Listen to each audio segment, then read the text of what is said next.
I want to win. And if I don't win, I ain't giving up. Started his business from nothing, that was 2018. Came top salesman in the country, multiple times had a dream. He would scale up his company and train thousands of people. Give you knowledge and teach you, don't let the problems defeat you. Launching Profit Rocket. All right, everybody, welcome to the Profit Rocket podcast. This is episode number 19. Today, I got an exciting guest. This is a entrepreneur by trade. He's built multiple businesses. He's built ones that have exited for over $100 million. And now he's an operating partner and founder of a company called Q's, which helps you and your business stay connected. And we'll talk a little bit more about that. But the reason I have Nick on here today is because not only has he built a big business, but he started from nothing, built that big business, and exited a massive amount of money. But along the way, he's had to go through a lot of the same trials and tribulations that each and every one of us entrepreneurs have to go through. So we're going to go through, ask some questions, have a real nice fireside chat with Nick here, and just talk about things he can do as you scale these businesses to make sure that your processes stay in place and make sure you continue to grow. And you're growing at a pace that's actually going to not only make you money, but make sure the employees are staying happy too. So Nick, man, welcome to the podcast. So happy to be here. I appreciate you making this happen. Awesome. So obviously we'll do a little bit of background of you, man. I mean, obviously you're very impressive. You got some cool friends, you got some cool businesses that you run. You want to talk a little bit about, what made you become an entrepreneur, and kind of what was the first business you got yourself into?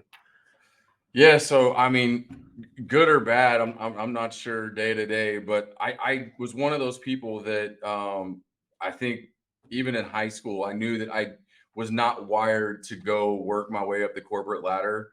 I was never great at, didn't love school necessarily. The moment that something became not real and more of on a project basis, really lost my interest. So I think, throughout high school and college, and I was fortunate enough to play professional baseball for a few years.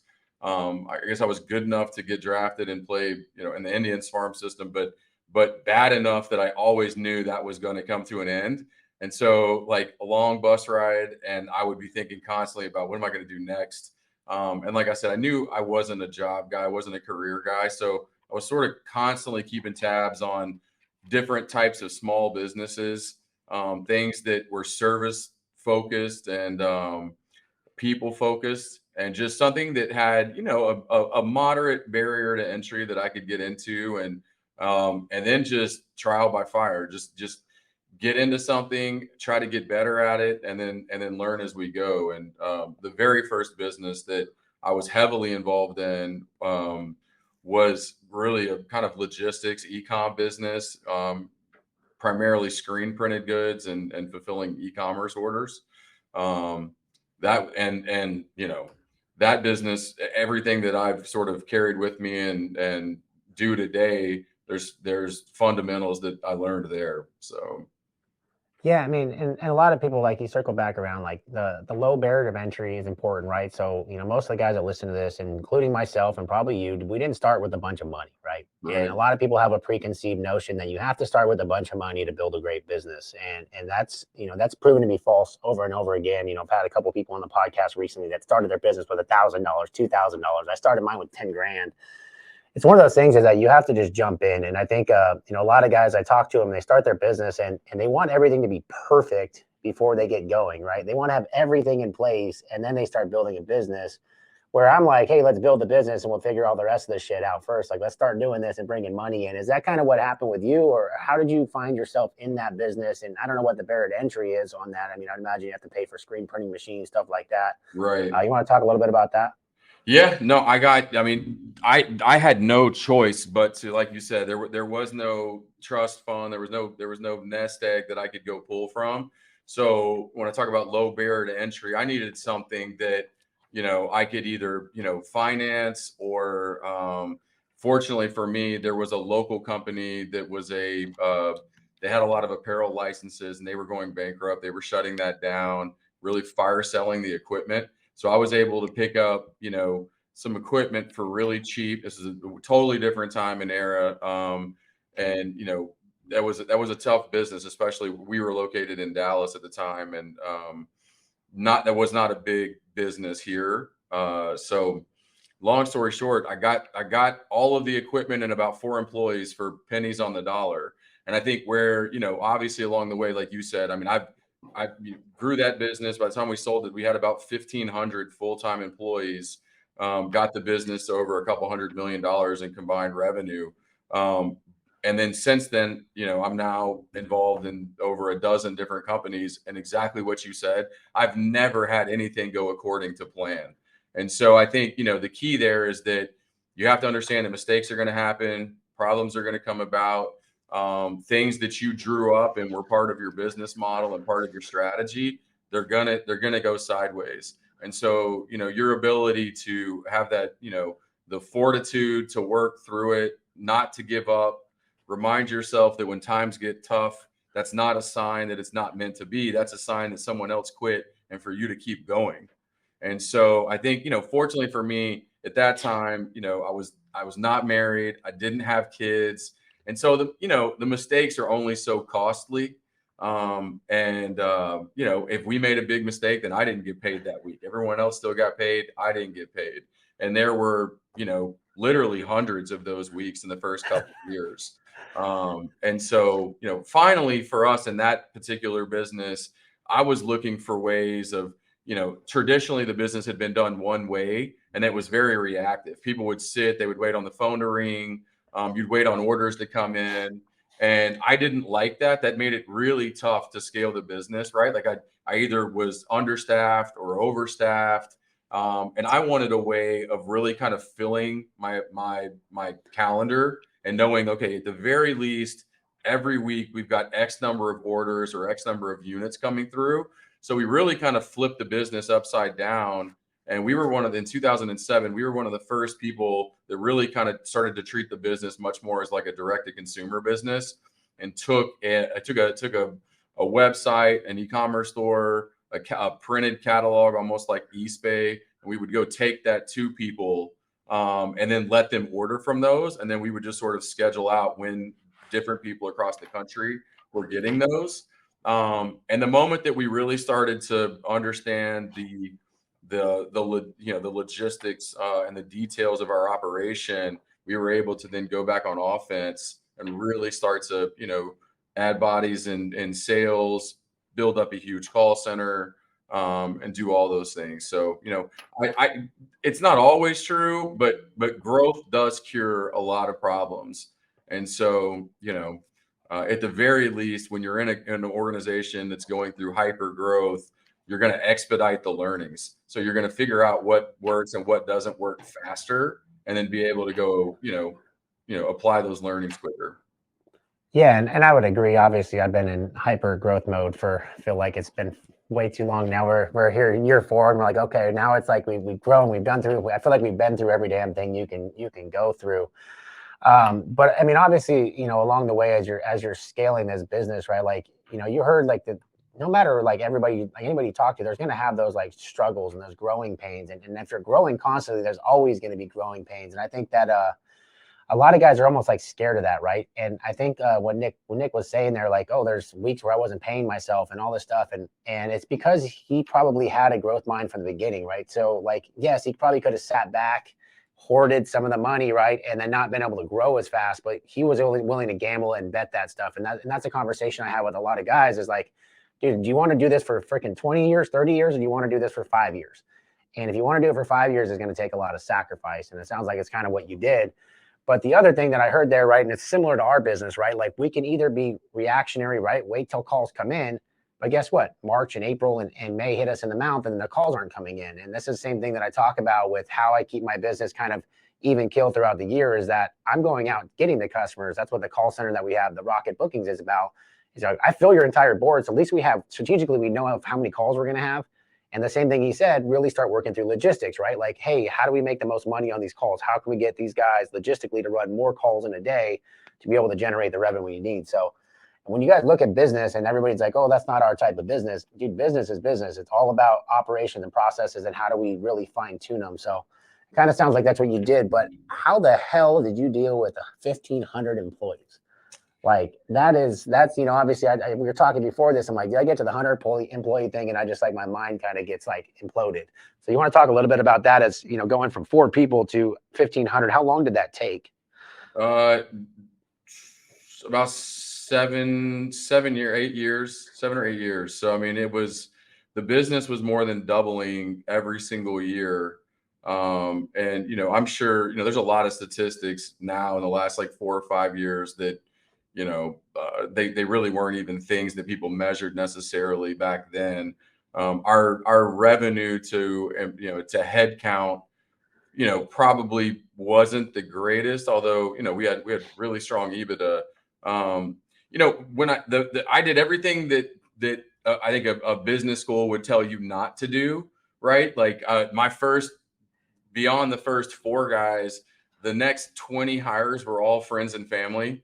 So, I tell people are always like, oh man, it's really risky to do business with friends and family. And I'm like, you know what, the way we work and the way, how important this is to guys like us and the amount of time that we spend doing this, I feel like, um, you're going to end up becoming friends with people regardless, Yeah. and ultimately I care about almost all of the relationships in my life. And so, I don't want to treat anyone or anything like they're disposable. So I don't have a different approach to hiring a friend or a family member than I do a stranger. Ultimately, you should have the same level of respect for everybody. But I think that that did help. I mean, like I said, people would tell you not to do those things. For me, that really helped because as the first 20, 25 people got in there, we all had history, and they really did understand that. If I'm coming at them and I'm like, that's not the standard. We've got to get better. Here's something we can do and improve on. They knew that wasn't coming from a place of anger or animosity or anything weird. It was strictly just like, hey, we've got to get better at that. So I think there was already a culture being established. And then I was super active. So really, this is a true story. Anyone that worked with me or for me would vouch for this. 1,400 people. I think one of the really unique things about it were we were all in really 90% of the people were in one building, and then we had another office right down the street. But I mean, this is back when there was no work from home, and the type of job that it was, everyone was on site. So I mean, I think we probably had 250,000 square feet, 200, 300,000 square feet of office and warehouse space, and we would all see each other. And obviously, with a business that big, there are lots and lots of offices. I did not use an office so from day one until my last day there, I think I was one of the only executives or managers in the entire business that I did not have an office. And so I think in a really healthy way, it kept everyone on their toes because they knew like I was just 10, 12 hours a day. I was on foot doing walk and talks, touring our warehouse, touring our call centers, and so people would see me all the time. And that really helped me stay up to speed on, what was going on, both professionally and personally.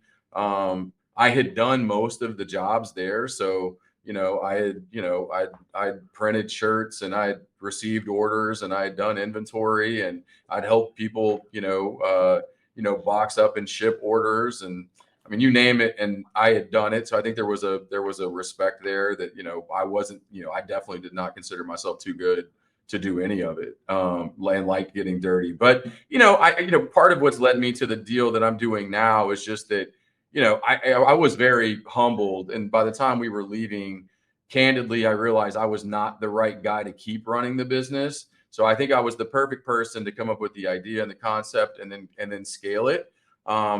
But I was ready to move on and go start helping other business owners go and grow and do the things they want to do. And then running a business that had that many people, it was evident to me that there were other people that were going to be much better at that job, maintaining it and then taking it from there.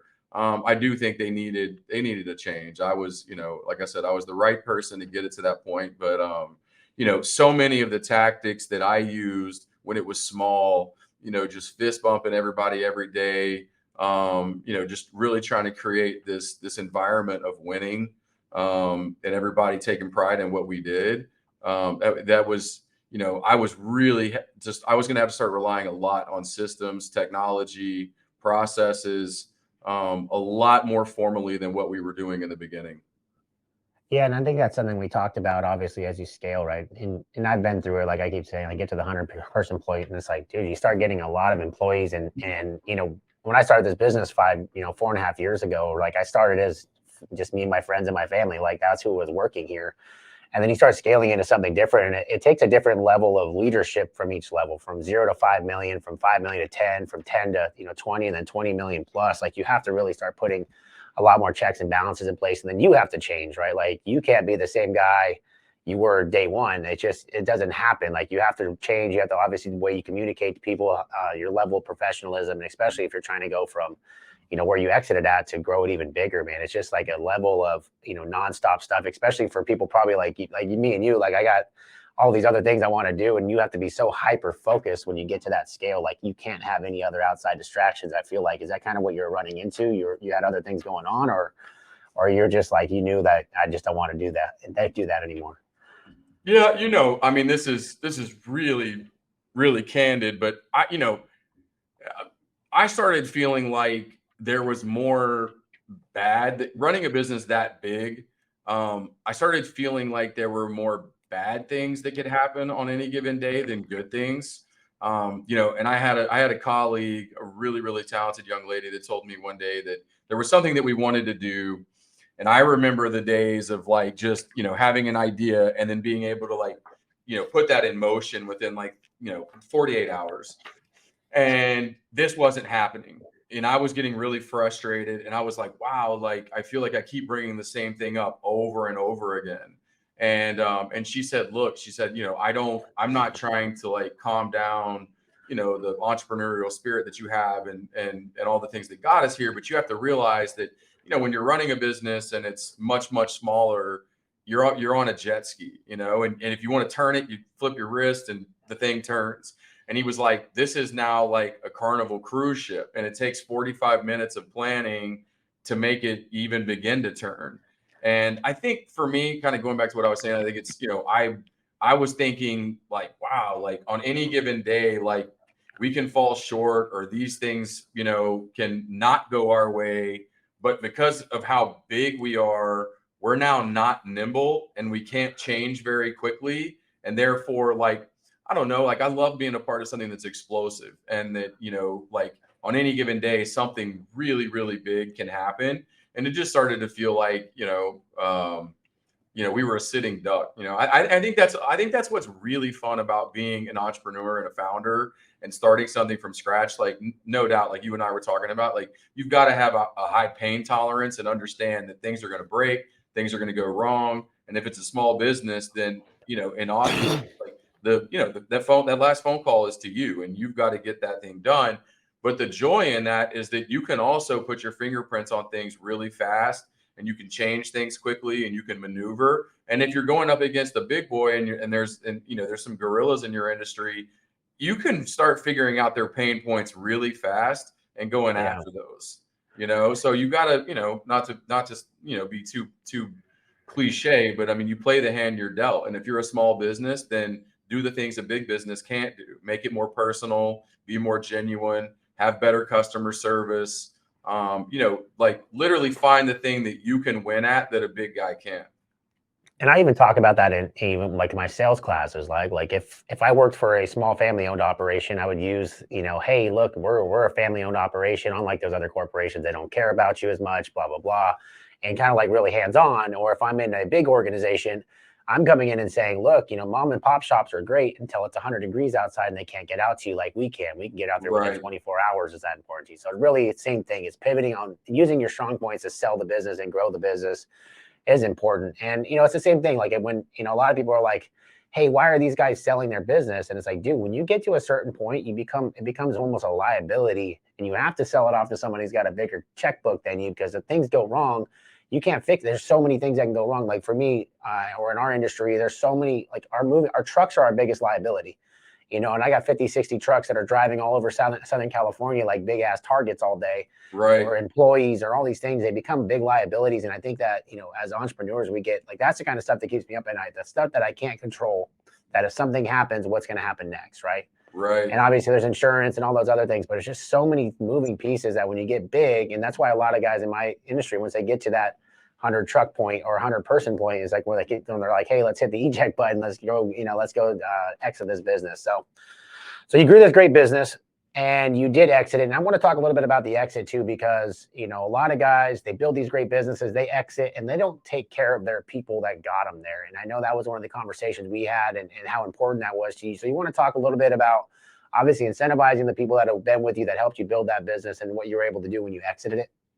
Yeah, absolutely. And I think I can kind of circle back and, one of your questions earlier about, managing a team that big and how do you sustain culture when you're doing that? And I think it's all about that core group of, depending on the size of your organization, but I mean there's going to be 10 to 15 people in any organization that really determine not only what you do strategically, but who you are, right? The attitudes and the behaviors of those core people, they're ultimately going to be the ones that determine your success. And as an entrepreneur or a founder, you hope that those people that are closest to you have ridiculously high standards. You hope that you have the type of people that every single day, they want every customer interaction to be better than they've ever had it, right? They want the response time to be faster. They want the first time fix, the success rates. You never want to stop trying to get better at those things.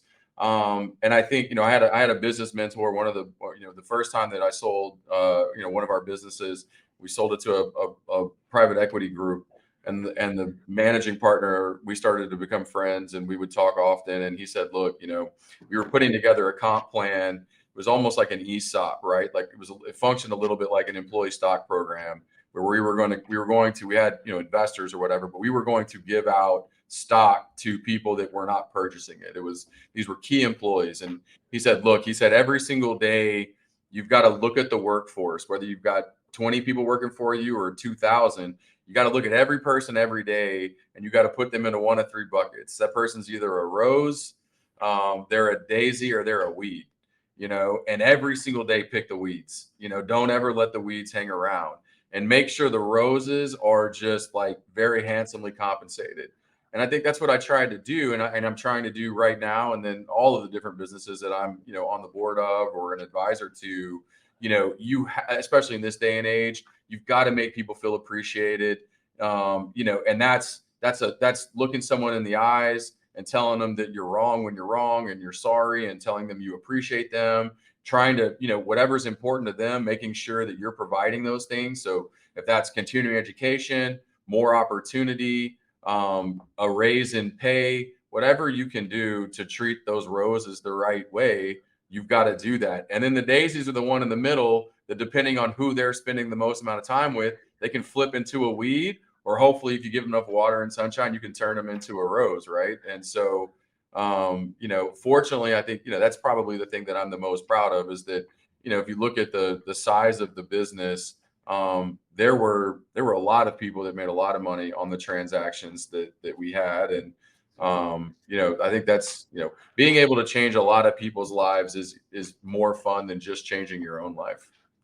Yeah. And I got a friend of mine, he just, Tommy Mello, he just exited the nation's largest garage door company. And it was, $600 million or whatever. And day one, the first thing he did is he stroked $25 million worth of checks to his employees, or something along those lines. I don't know the exact number, but right. I know he said he made 25 millionaires, right? Right. And those are the same thing. Those day one guys that built it with you. And that's why it's important. That's why a lot of people want to be part of a startup too. Like, even for me, I have those conversations with my staff. Like, you guys have been with me, like, no matter what happens, if I leave, I exit or whatever, I'm going to make sure you're taken care of, right? I'm going to make sure you and your family are taken care of, because you built this business for me. So it's definitely important. So you've exited that business, obviously, very handsomely. I don't know if you talk about numbers or whatever, but exit for a lot of money. And now you find yourself with free time, right? You went from running 150 or 1,500 employees to now you got time to do whatever you want. How long did it take you kind of jump back in the saddle and back into business? Or what was that exit like? Because I would feel like I left my baby and I'd feel a little bit of lost. Like, how was that exit? Yeah, I mean, I this is a really raw thing I'm going to say, and it is probably not going to be very popular with investment bankers and private equity groups. But I now say all the time that It takes 2 exits to really actually maximize all of the economic aspects of selling something, because you've got to build a business that's healthy enough and attractive enough that people want to buy it, right? And more than likely, if you grew up like us and you weren't surrounded by those things, you had to just lock in and get laser focused on building a really, really good business. And that takes every minute you wake up and go to bed obsessed over, running a great business, which means you don't know all of the nuances and details and gotchas that happen in deal flow and deal structure, right? And so I know the first time that I went to do a private equity deal, and then we were selling the business, I was like, and it wasn't major stuff. Like, these were not things that made me go, oh, we're not going to do the deal. But when you're talking about, multiple 9 figures, and oh, here's 10 million that's going into this certain bucket that you didn't really know existed, or this money goes into this tranche and gets paid back first, and then this money comes out second, and just candidly, it could have been my own ignorance, but I didn't understand the waterfall of how money comes out, right? Like, class A is coming out at this point, then class B comes out at this point, and then sometimes in certain cases there's a mezz lender and their money comes out before anybody else's. And so, you're just a young person, and you're celebrating this, success. And then you look up and you're like, oh man, the numbers are a little different than what I thought. And I just, kind of like around all of our colleagues, we were like, okay, like, lesson here is you've got to be good at something twice. You got to get good at something, go through this process, learn this process, learn all the different ways that someone can catch you in the fine print,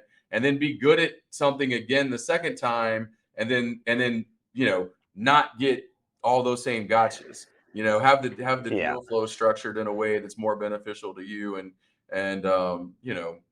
people. Well, I think that's happening a lot right now. Is like, obviously you got a bunch of guys that were technicians and sales guys. They created these businesses and they're exiting their businesses.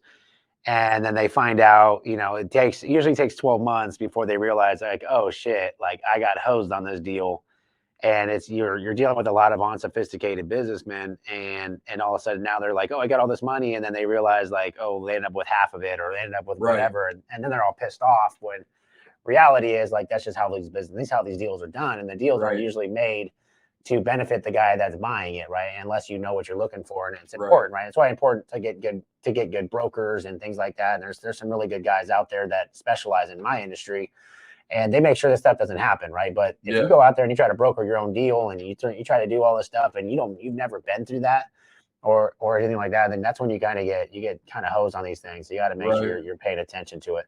Yeah, no, I agree. I think I just to elaborate on that a little bit, I think that my advice to anyone who's going to be going through a sale process in the next 3 or 4 years, I think everyone should be building your business, even if it's a legacy company and you want to pass it down to, the staff itself, coworkers, your kids, whatever. That's fine. I still think you should run your business in a way that you have optionality to sell it, which means clean books, audited financials, like really just run a good business.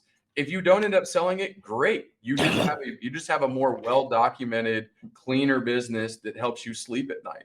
But I think everyone should take an approach when you're building a business, just do it the right way. Do everything the right way. Run your books like you're going to run an exit, right?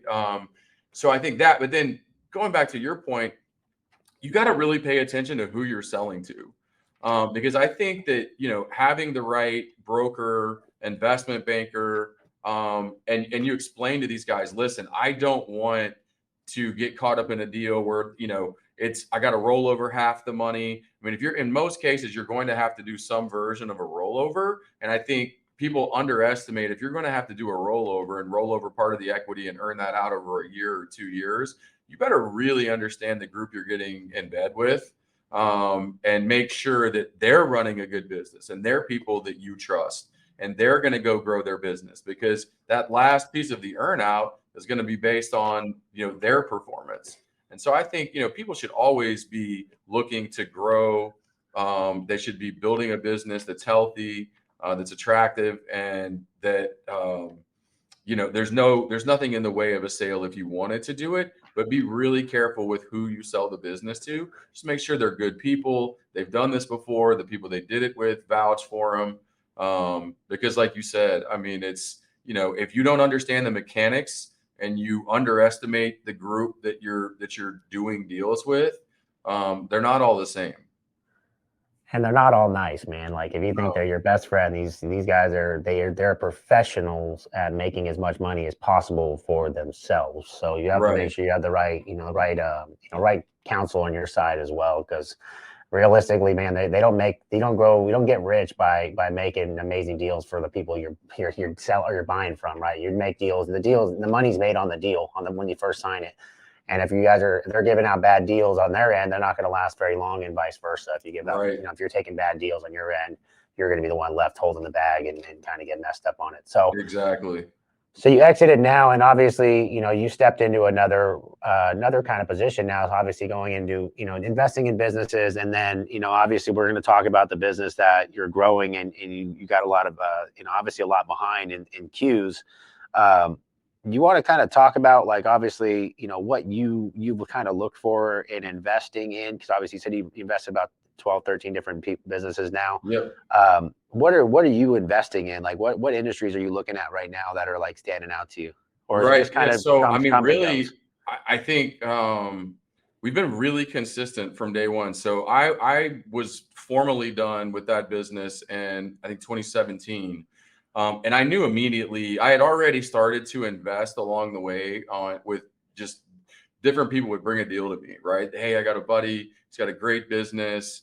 It's a service oriented business. He's looking to modernize that and scale it up. And so I three areas that I started investing in 2017, and they're the same three things that I invest in now. And that's service oriented businesses, consumer product, and then work tech. So work technology, software applications.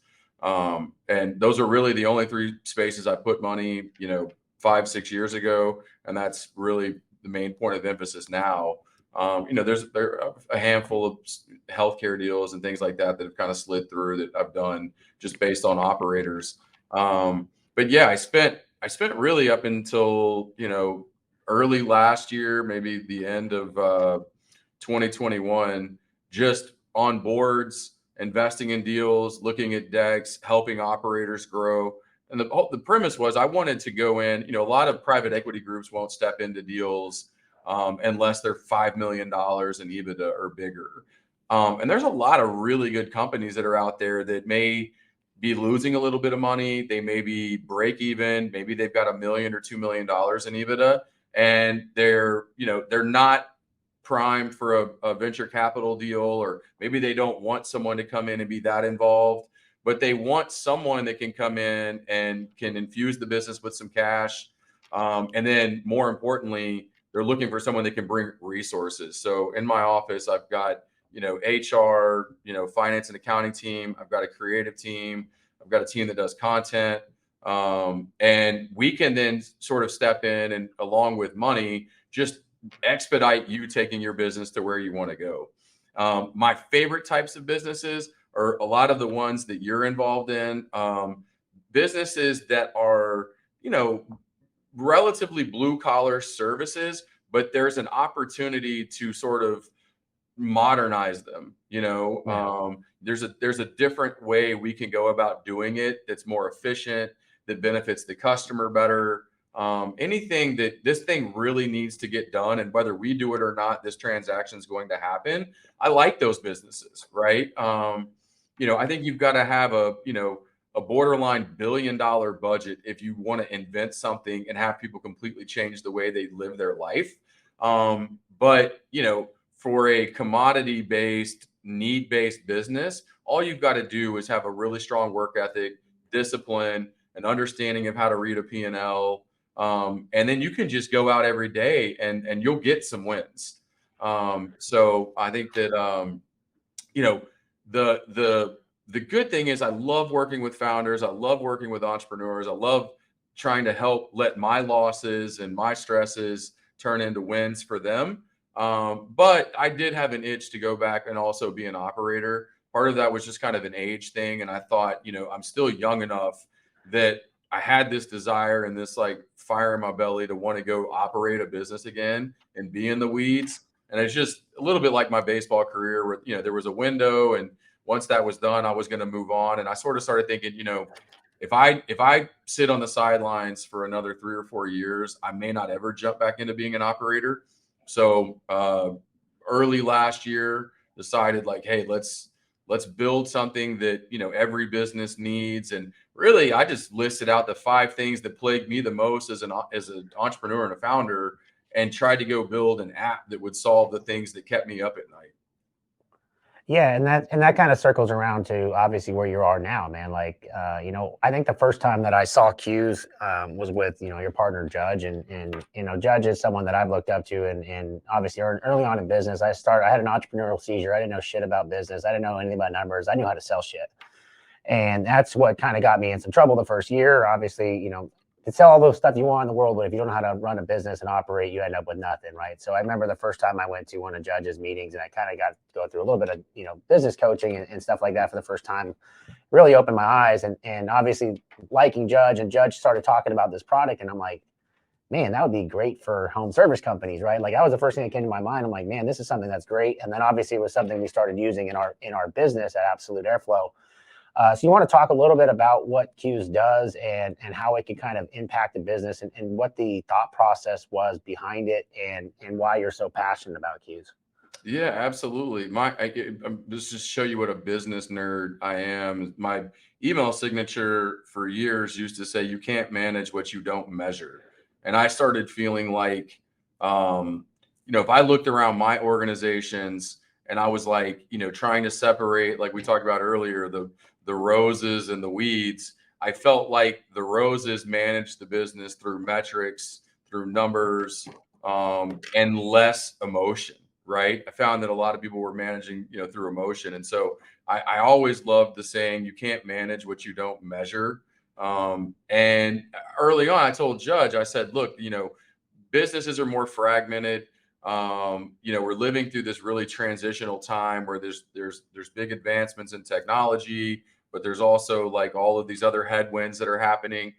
And I came to Judge and I said, hey, listen, I said, I really feel like there's an opportunity to take, I think the first conversation was to take, what we all used to do on a whiteboard, and like how we would track sales, and we'd have these contests. I was like, we need to make all of that like mobile friendly. And I had just read this article that said that there's 89 million deskless workers in the United States, meaning that there's almost 100 million people in the country that have a professional job, that have a trade, that are really smart and do a good job, but don't have access to CRM. They're not living in your database. I mean, they're in a car going to a job site, and at best they're getting a text or they're responding to an email, but they don't get a lot of feedback, right? Maybe they'll get an end of month report that just kind of shows them how they performed versus a goal or versus a budget. But I was like, look, there's so much great technology out there, and so much great UI. Why can't we take the interface of a Peloton and all of the ways to celebrate successes and send someone a high five and create this sense of community and all of this performance transparency? Why can't we take, what's really happening in the exercise industry and put that on someone's phone for those 90 million deskless workers, and provide them that same sense of community, recognition, competition, all under one app? And I'll tell you, man, it's been just a constant evolution since then. I think early on, we were really, really, really focused around building dynamic leaderboards, contests, incentive programs. And that's still very much, a core of what we do. But, every week through, feedback, guys like yourself, we're learning and adding new features literally by the day, based on requests that we get from really smart, colleagues and business owners that are saying, hey, listen, we love it. Can we do this, this, and this? And then we're shopping that out to our other clients and like, hey, we would love that as well. And so I think now, building off of the leaderboards and the contests and empowering the 90 million people that are out there with their cell phones. We've now turned it into, what I like to refer to, for guys like for yourself and for me, is a centralized communication platform. And what we've realized is, I've got one of the businesses I own a sneaker brand called Center. We've got 7 stores now, spread out across kind of the Southwest. Tons of super cool employees that run those stores. It's really tough to communicate, right? And we've got no less than 75 different variations of group text with former employees that maybe we forgot to take one off of a group chat, or occasionally we'll upload something into Monday or Slack or something like that. But there was this, like, we were already using queues. We were already running monthly contests and leaderboards and all of our incentive programs. We were already doing all that through there. And then we just decided to go back and add all of the other things that we were doing on different platforms. So we were using SurveyMonkey for surveys, and we were doing, different shoe releases and updates on marketing materials we may have been uploading onto Slack. And we basically just decided to turn the platform into and build off the leaderboards and contests and add the ability to just send out broadcasts, alerts, notifications, anything work related that we would be doing through a group chat or a group messaging center. We moved it all underneath the Q's umbrella. So all in one place now, I'm getting notifications on individual performance, group performance, store performance. And then I'm able to sit there and message everyone right back through the app in a way that it's measured. My favorite feature, and this is going to sound a little grimy and probably too honest, but I love knowing who's reading things. I mean, in this day and age, if I send out a group email, I don't know who all saw that. I don't know who opened it. I don't know who brushed it off and just didn't care. And one of the features that I love about the app is that I can send a message out to everyone today that, we're going to start work an hour late due to inclement weather, and, one of the stores can't open. Everyone can see that message, but the employees and the staff, they can't turn off the read or unread. So I can see instantly who read the message and who didn't read the message. So we're creating this like instant, dramatic accountability. And most importantly, I'm able to circle back through that same platform and reward people. So today, I've already seen it. I've already got a text update that one of our employees had the best day they've ever had.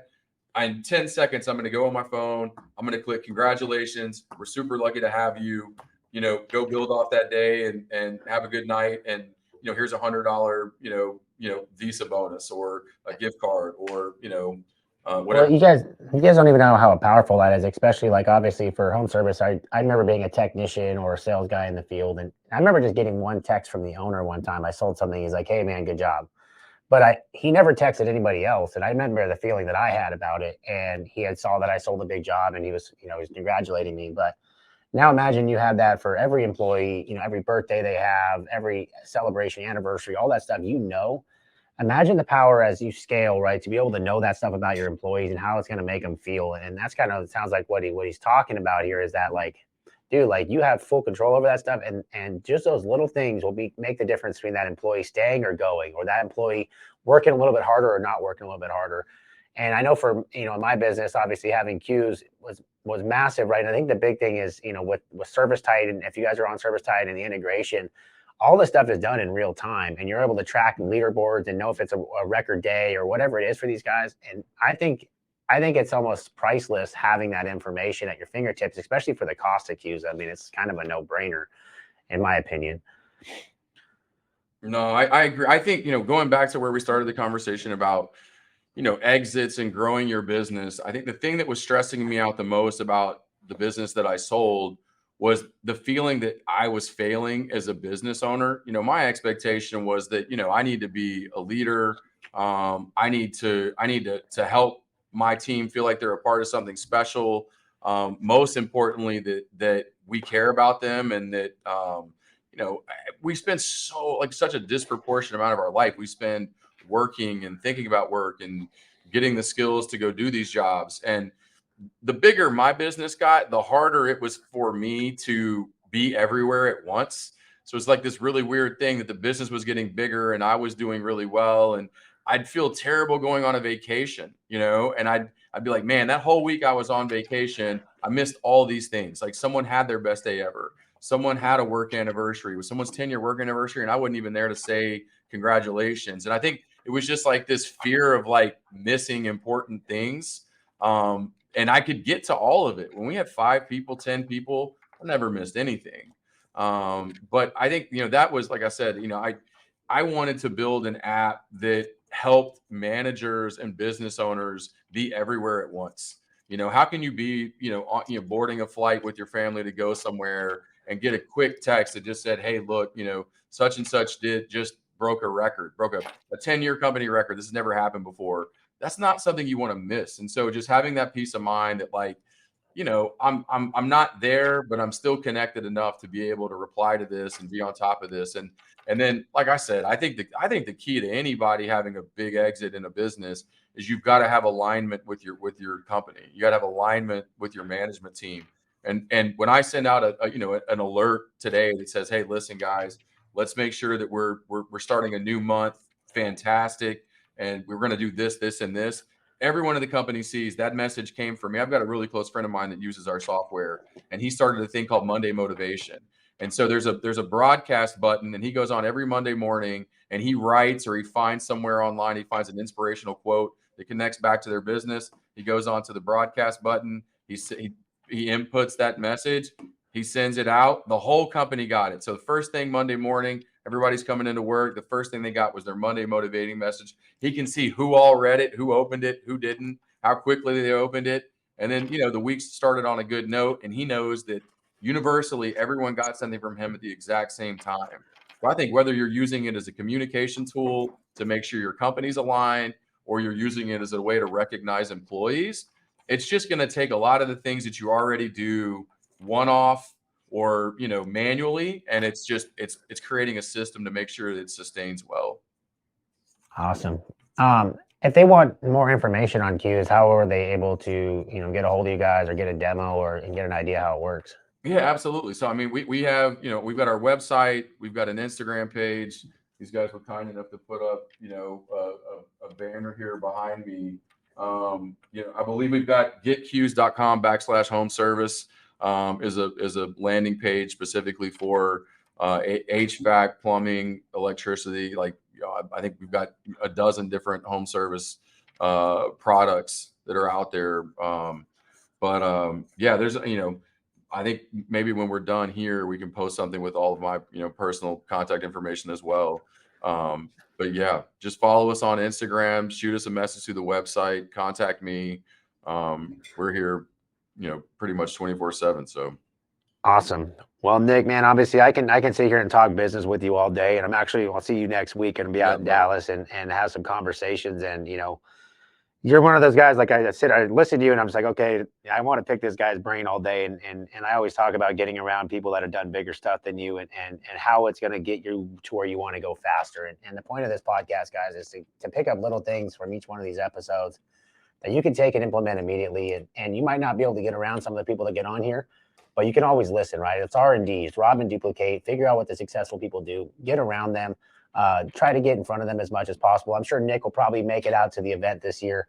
Absolutely. But that's also going to circle back around, guys. If you guys haven't bought your tickets to the event, it's September 27th through 29th, Austin, Texas. As you guys know, Profit Rocket throws the biggest, best events of the year every single year. This year, we have some amazing speakers and people that have grown some great businesses in the last couple of years, from 0 to 15 million, some up to $50 million businesses in a short period of time. So there's going to be something to come learn from. So if you guys haven't got your tickets, go to events.com or events.callprofitrocket.com. Make sure to sign up. We do have a promo code ROCKET23. We'll get you $200 off. And you guys get entered to win a 2023 Ram TRX. It's already ordered off the showroom floor, brand new truck. You guys are going to get an opportunity to win there in Austin. So, Nick, thanks again for coming on, man. I will definitely be there for that. Yeah, so it's going to be a badass, man.